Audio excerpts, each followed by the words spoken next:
Apakah materinya sudah muncul, Pak? Sudah.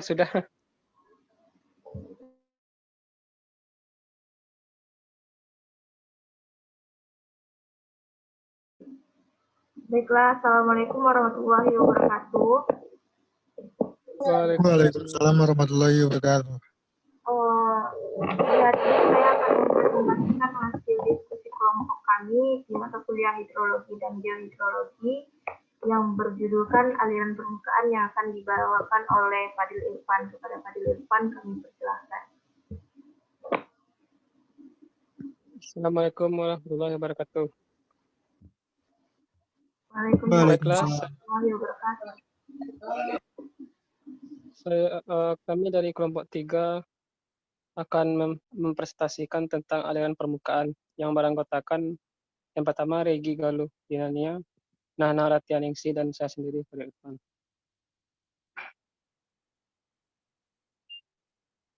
Lanjut.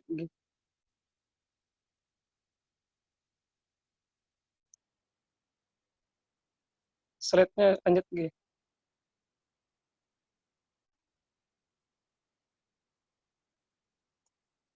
Aliran permukaan. Aliran permukaan merupakan semua air yang mengalir ke arah sungai, danau, laut, baik sebagai aliran di atas permukaan atau di bawah permukaan. Faktor yang mempengaruhi ada dua, yaitu curah hujan yang menentukan intensitas lamanya hujan, distribusi arah hujan, kelembaban air tanah, sifat aliran permukaan, ukuran das, mempelajari laju aliran permukaan pada das yang besar tergolong pada time of concentration, waktu yang diperlukan air mengalir dari titik terjauh sampai ke outlet. Selanjutnya, di dalam aliran permukaan terdapat istilah time base, yaitu waktu yang diperlukan mulai dari hujan sampai terbentuk aliran permukaan. Selanjutnya, bentuk das sangat menentukan terhadap besar kecilnya aliran permukaan yang berkaitan dengan time of concentration. Selanjutnya, elevasi das sangat menentukan tipe hujan, berkaitan tinggi rendahnya satu dataran. Das kecil hilir tidak sama dengan das besar hulu. Selanjutnya, kerapatan aliran-aliran sungai yang terbentuk mudah tidaknya satu tanah diterobos oleh air. Next. Selanjutnya, jenis tanah. Tanah-tanah yang mempunyai infiltrasi dan mempunyai aliran permukaan. Sedangkan untuk tanah yang mempunyai lapisan kedap, cenderung mempunyai aliran permukaan yang besar. Selanjutnya, penggunaan lahan. Penggunaan lahan tanah yang digunakan untuk tanaman biasa. Yang pertama, monokultur, hutan, pertanian, perkebunan, yang akan membedakan tingkat pengolahan tanah. Tanah dengan pengolahan intensif laju infiltrasi yang besar.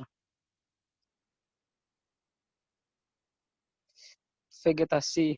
Macam-macam vegetasi termasuk tanaman yang berdaun menyebar, menyempit, tinggi, rendah, dan sebagainya.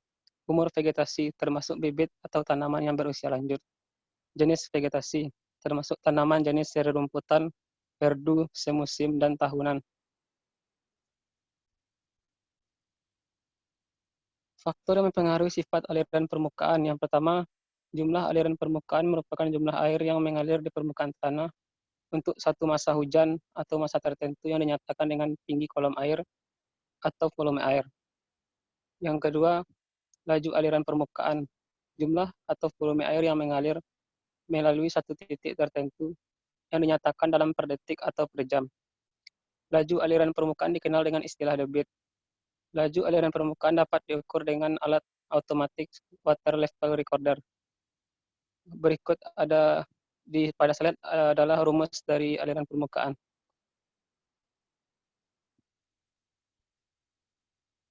Kecepatan aliran air. Kecepatan aliran air dalamnya aliran radius hidrolik. Kekasaran permukaan, sudut lereng.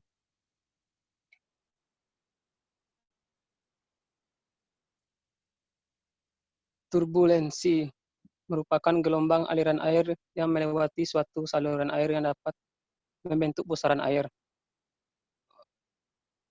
Rumusnya bisa dapat dilihat pada slide.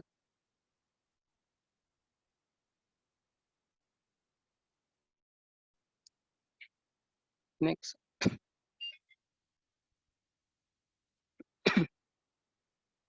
Komposisi aliran permukaan. Sangat penting menentukan laju aliran permukaan, karena aliran air akan mengandung bahan-bahan yang terbawakan untuk mengetahui komposisi air tersebut, dengan cara mengambil sampel air kemudian diuapkan. Dengan demikian dapat diketahui jumlah bahan padatan dan bawaan.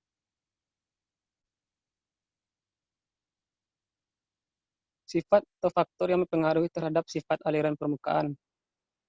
Yang pertama, curah hujan, laju dan distribusi hujan, temperatur, kelembaban dan evapotranspirasi, kondisi tanah, infiltrasi dan perkolasi, luas daerah aliran, kerapatan drainase, tanaman berpengaruh terhadap penutupan permukaan, sistem pengolahan tanah, teknik pengolahan tanah terhadap sifat fisik tanah.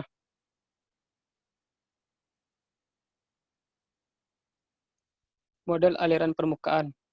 Persoalan yang sering dihadapi pada das kecil adalah tidak adanya alat pengukur aliran air, sehingga dapat menduga aliran permukaan dengan sifat-sifat das. Salah satu model yang digunakan adalah rasional metode, suatu metode rasional yang menghubungkan sifat das dengan hujan. Digunakan pada luasan areal sebesar 1.300.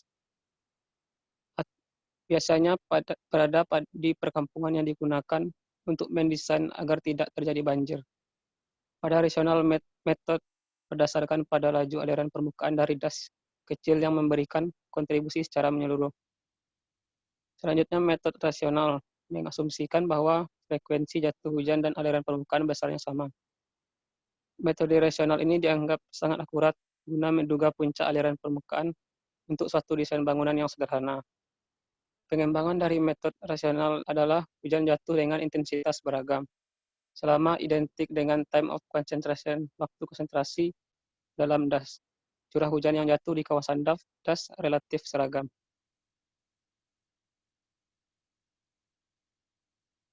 Hanya itu yang dapat kami sampaikan. Apabila dari teman-teman ada yang ingin ditanyakan, dipersilakan.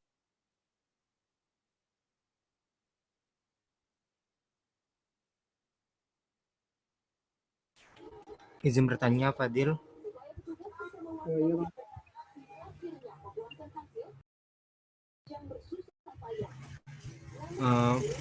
Pada pembahasan makalahnya, PPT-nya tadi kan ada membahas tentang itu ya, turbulensi.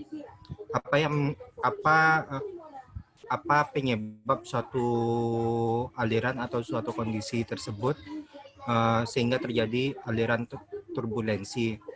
Kemudian bagaimana cara mengatasi agar tidak adanya turbulensi pada aliran tersebut. Terima kasih. Bentar Bang, bisa diulangi lagi Bang? Mau dicatat pertanyaan bentar. Apa penyebab terjadinya suatu aliran turbulensi dan bagaimana cara menghilangkan turbulensi yang terjadi tersebut?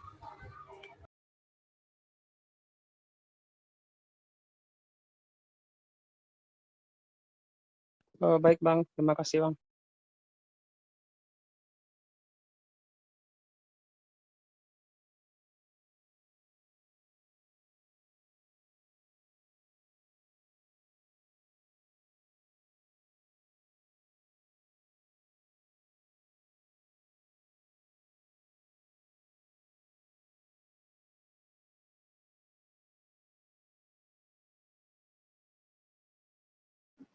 Baiklah teman-teman yang lain, apakah ingin ada yang ditanyakan?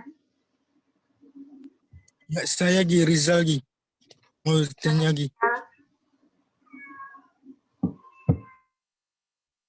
Ya, saya akan mencoba bertanya kepada kelompok 3, yaitu coba jelaskan apakah kegunaan dari diketahuinya kecepatan aliran permukaan. Bisa diulangnya, Riza? Coba jelaskan apakah kegunaan dari diketahuinya kecepatan aliran permukaan.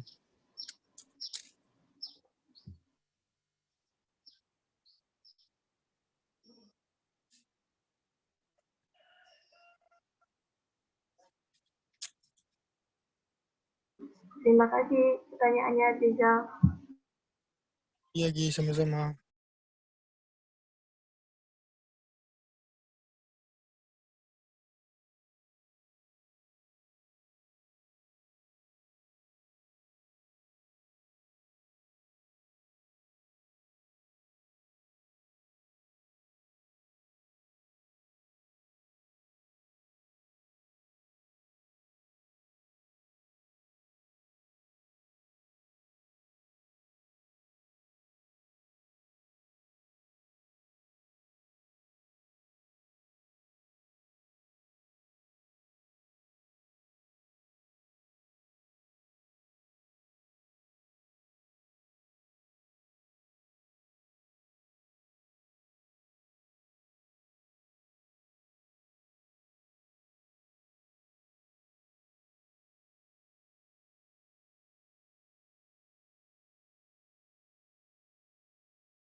Apakah dari teman-teman yang lain ingin menambahkan pertanyaannya?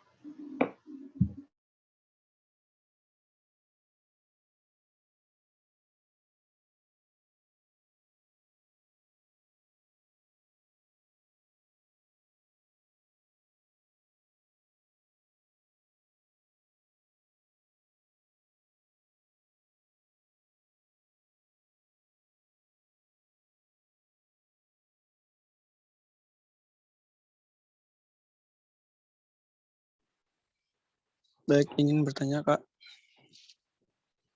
Silakan, Daniel.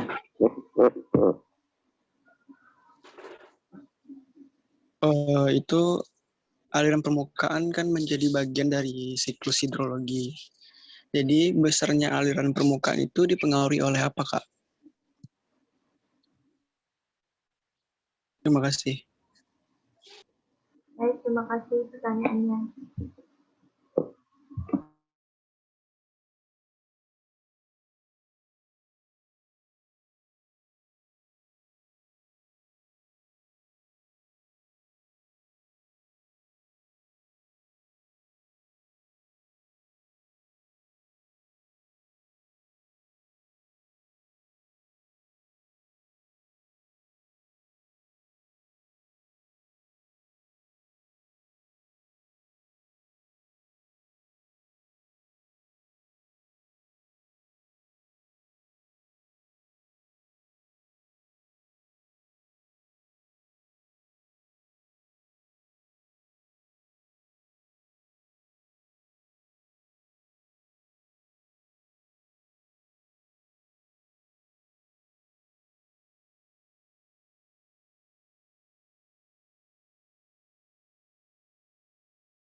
Baiklah, saya akan mencoba menjawab pertanyaan dari Adrizal.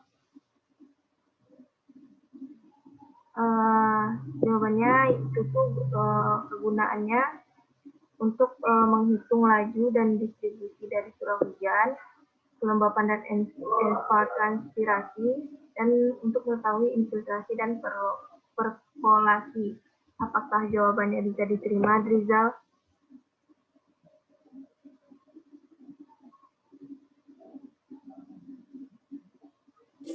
Apa Gi? Coba diulang Gi. Jawabannya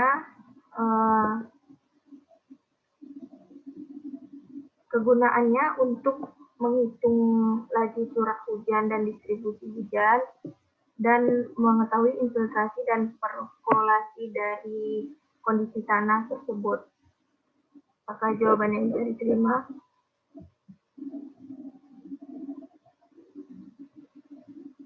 Jadi dengan menghitung kecepatan tadi kita juga dapat menentukan persebaran air hujan itu gitu Gi. Bagaimana Riza? Suaranya putus-putus.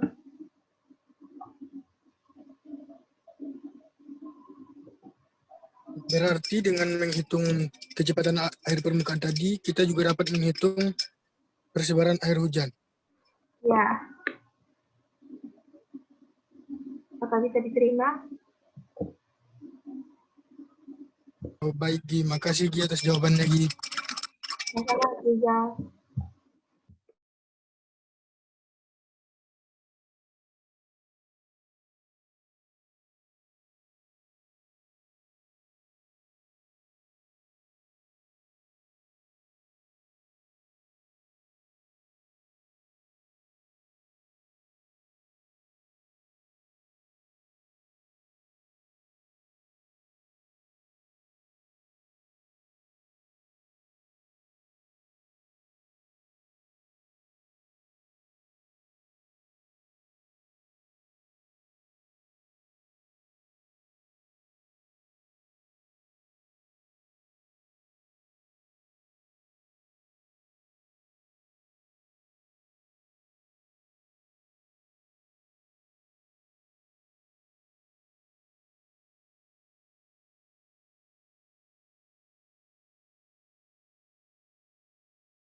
Maaf Daniel, apakah pertanyaan tadi bisa diulang kembali? Ya Kak. Aliran permukaan kan menjadi bagian dari siklus hidrologi Kak. Nah, besarnya aliran permukaan itu dipengaruhi oleh apa Kak?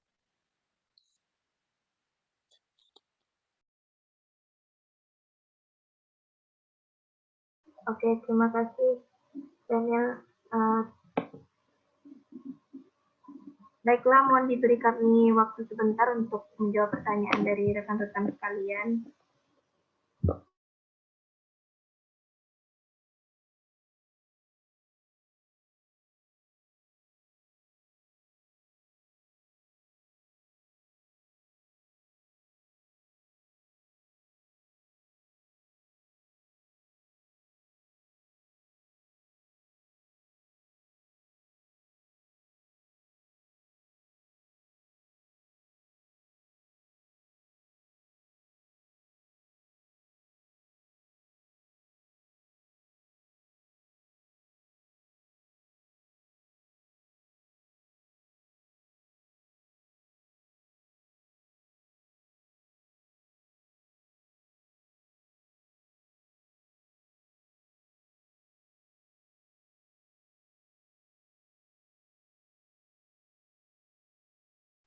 Assalamualaikum warahmatullahi wabarakatuh. Saya akan mencoba menjawab pertanyaan dari Daniel.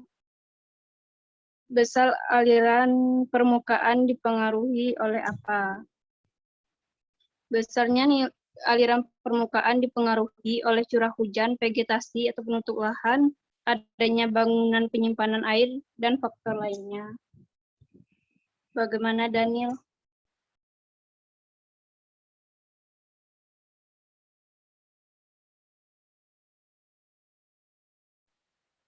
Coba diulang kembali Kak.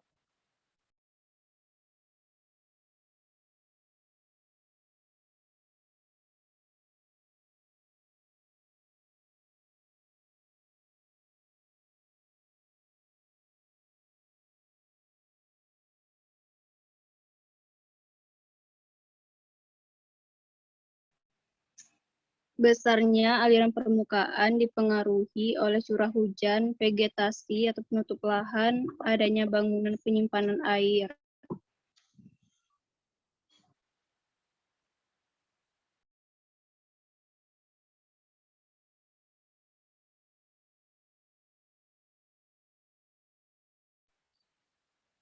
Oh, baik, Kak.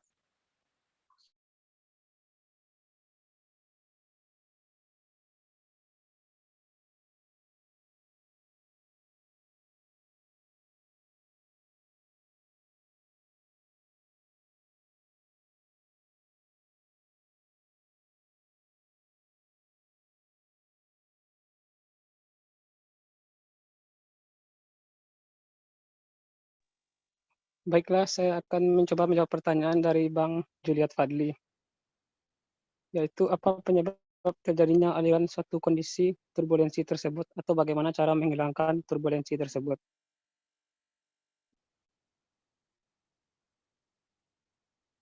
Turbulensi disebabkan oleh energi kinetik yang berlebihan di bagian aliran fluida yang mengatasi efek peradaban dari viskositas fluida. Untuk alasan ini, turbulensi umumnya diwujudkan dalam cairan dengan viskositas rendah. Secara umum, dalam aliran turbulen, vorteks goyah muncul dari banyak ukuran yang berinteraksi satu sama lain, yang mengakibatkan gaya hambat karena efek gesekan meningkat.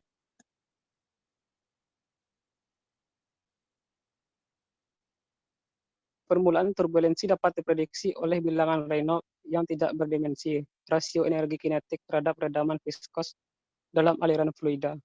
Namun turbulensi telah lama menolak analisis fisik terperinci dan interaksi dalam turbulensi menciptakan fenomena yang sangat kompleks. Menurut Richard Feynman, menggambarkan turbulensi sebagai masalah yang paling penting belum terpecahkan dalam fisika klasik. Bagaimana Bang Fadli? Cara mengatasinya gimana, Fadil? Itu kan baru penyebab terjadinya turbulen suatu aliran.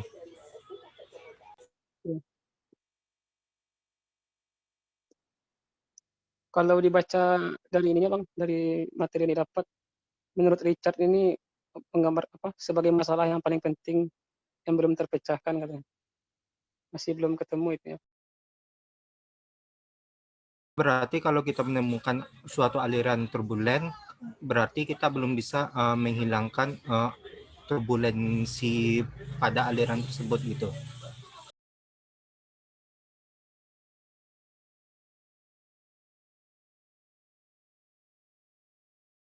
Bentar, Bang.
Dari materi yang didapatkan belum ketemu Bang cara mengatasi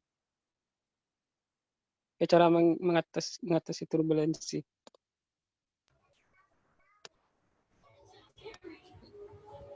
Oh iya, nggak apa, Fadil. Terima kasih ya. Baik Bang, terima kasih.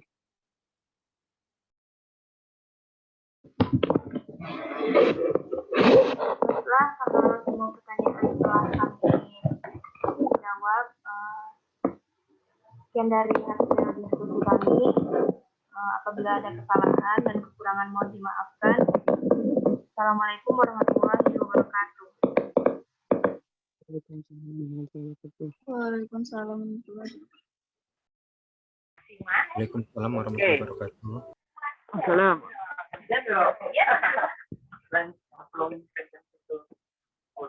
Oke, terima kasih ya untuk presentasinya ya.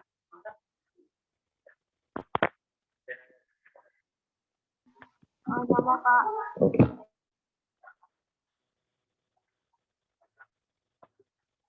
Oke, tadi kalau untuk secara keseluruhan, saya mungkin bahas dari sisi karena masih ada yang belum mengumpulkan, jadi mungkin sedikit soal penulisan masih ada ya yang masih terlalu banyak teksnya kalian tuliskan atau dia terlalu kecil teksnya karena terlalu panjang teksnya yang kalian tambahkan.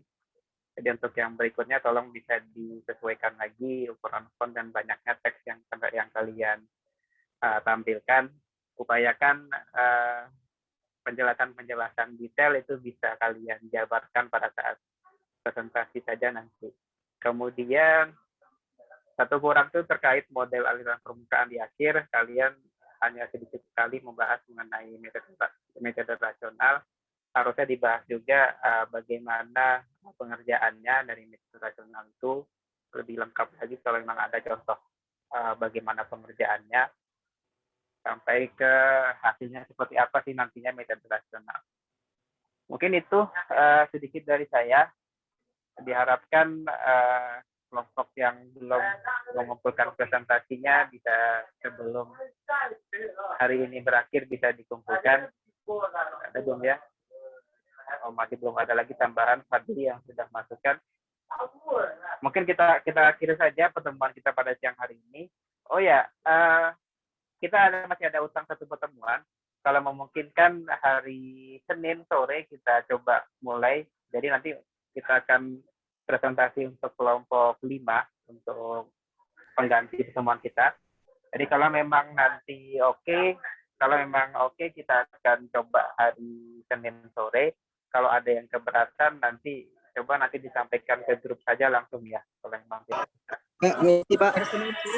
Ya. Senin ada mata kuliah pengganti juga Pak sama Bu Vina Pak. Oh kalau ya berarti jangan Senin ini mungkin. Oke Pak. Depan lah mungkin ya kalau memang masih memungkinkan.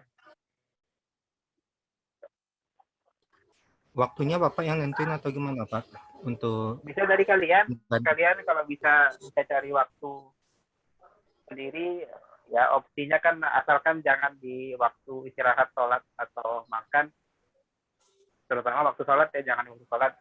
Silakan nanti bisa disampaikan ke grup saja, nanti ke grup WhatsApp untuk waktunya. Nanti coba kita putuskan mana yang memang mayoritas kalian bisa hadir pada saat itu. Oke? baik Pak. Ada lagi? Kalau sudah tidak ada lagi, kita tutup ya. Nanti tolong Regi bisa dikirimkan ke email saya reportnya untuk yang pengantar tadi dan untuk yang tadi presentasi. Sekali lagi terima kasih untuk perhatian semuanya. Kita tutup dengan hamdalah. Assalamualaikum warahmatullahi wabarakatuh.